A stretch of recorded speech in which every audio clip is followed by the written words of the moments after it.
except where them hands, where them holes, where them throws, you know what I'm saying? Now, if you have ever been a martial artist who's been on the internet, so I know that's a lot of people, especially if you do traditional martial arts, the what I call the internet, which are basically internet trolls, they love to tell you what doesn't work, what would never work, your technique that you're learning is just not going to work, and blah, blah, blah.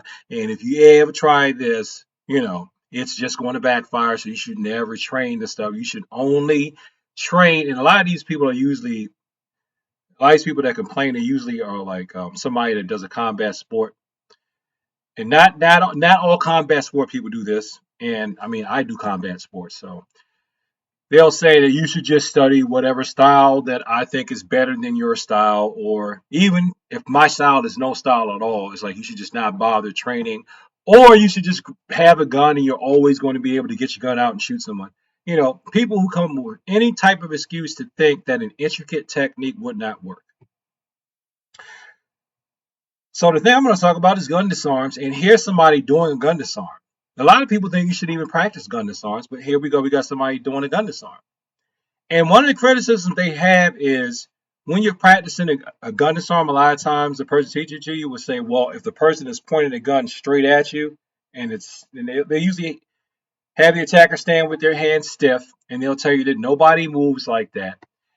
Nobody's going to just stand there and let you take a gun. Of course not. We know it's a drill, okay? And this is something that I must confess, I didn't even used to believe this at first when I first started out. But now I understand and I get it. And that's, excuse me, people move differently when they're actually trying to hurt you than when you're practicing. If they're actually trying to hurt you and they got emotion in it, they tend to overcommit to whatever they're doing because they're so focused on hurting you or getting what they want from you that they think that their intention is going to override whatever you do. And that leads them to have holes and mistakes. Now, granted, yes, you could still get shot if you're trying to do a gun disarm. Duh. But it will be better to train it or try it in some instances than not do anything at all. So, let me just say, especially for one of my viewers, that's not me. Every bald black dude is not me, okay? That's not me in the video. I do know that there's some people I could say that was me, they would actually believe that. But that's not me. I don't even know who this guy is. So let's take a look. This is called Robbery. Victims take his gun from robber, instant karma. It's a short that's going around YouTube.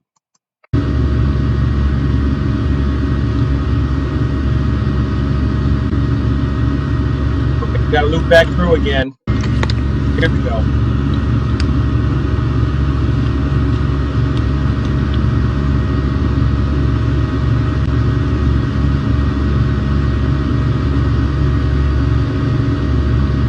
Now, honestly, that's how I would want someone to handle that situation. That's how I hope I would handle that situation. This was like textbook. So let me go back and see if I can catch it at a couple of key points here.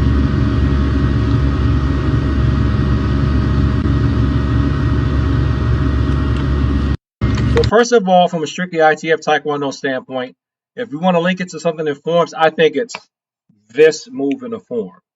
And how you move your foot, instead of staying in place and doing it, you would continue to go forward, which is what you would do in real life. So that would be like the only change. I think it's this opening salute that you see in a lot of forms. Okay. So watch. Let me see if I can catch it. He's walking towards the person. He's walking towards the person. It's like when you do the thing they call one-step sparring, you both come towards each other because that's usually how attacks happen in real life. A lot of times they're either coming towards you or you're facing away and they're coming up behind you.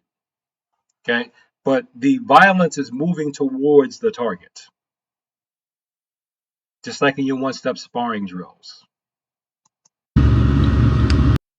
Okay. Now you see that?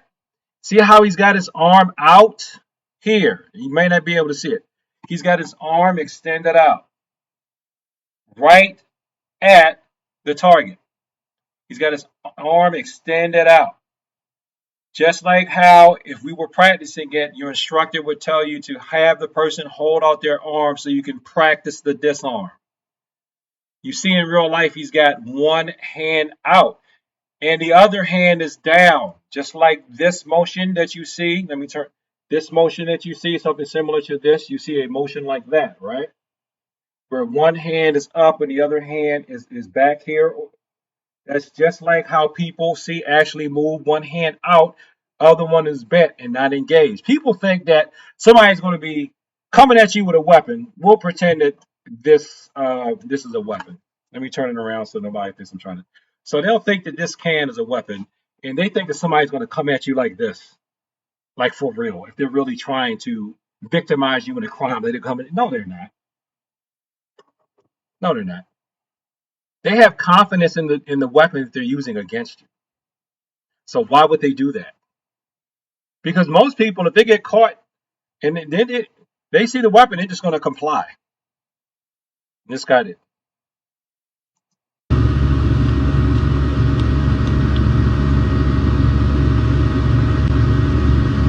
Now you see when he kind of did like this with the way he was moving his body. That to me, that's that.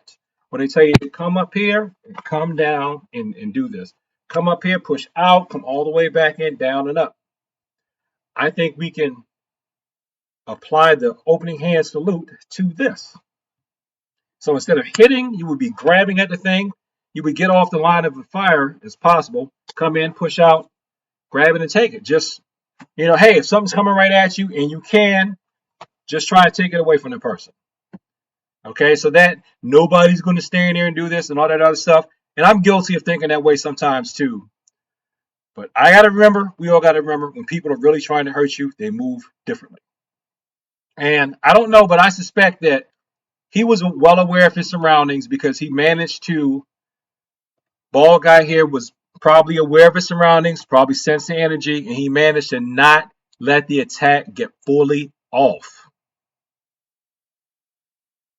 And that speaks to the Bruce Lee idea of the way of the intercepting fist. If you don't know what that is, just look up Jeet Kune Do, look up what it means and what intercepting fist means, or to intercept an attack. So that speaks to that. It also speaks to things that a lot of other people like to talk about in terms of being aware. Being aware and paying attention to what's going on around you. That's what's going to save you. I say, hey, man, good job. I got me covering up some of the comments because some of these comments are just a little, just a little over the top there. So thanks for watching this video. Like, comment, and subscribe. Share with people like to talk about the martial arts and peace. And as always, thank you for your time. I appreciate it. Where them kicks at? Where them hands? Where them holes? Where them throws? You know what I'm saying? Cecil.